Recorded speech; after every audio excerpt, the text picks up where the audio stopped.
Public તો આજે હું તમારા લોકોથી શું કહું મને ખબર નહીં પડતી, કારણ કે તમે લોકોને કેવી રીતે બતાવું. મારા બેવડાનો એક્સિડન્ટ થઈ ગયો છે, એ હોસ્પિટલમાં એડમિટ છે અને મારા રિક્ષાની હાલત તમે જોઈ શકો છો. મારી ફેમિલી કે એની ફેમિલી અમને સપોર્ટ કરતી નહીં, અમારાથી બધા મતલબ રાખતી નહીં. મારો જે સારો હતો મારો બેવડો, મારો ધડી હતો અને બીજો મારો આ રિક્ષા હતો, અને બંને લોકોને આજે મારો સાથ છોડી દીધો છે. એ તો હોસ્પિટલમાં છે, હું કેવી રીતે એનો ઈલાજ કરાવું? રિક્ષાની પર એ હાલત છે, મેં કેવી રીતે પૈસા લાવું? એ કહે છે ને કે નજર, તો મને કોઈની નજર લાગી ગઈ આજે, ઓર મજબૂરી લોકોથી બધું કરાય છે. તો હું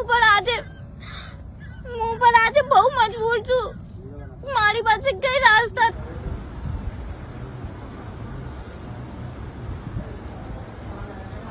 थोड़ी देर बाद ठीक हो जाएगा, कोई टेंशन नहीं है ना, ध्यान रखना।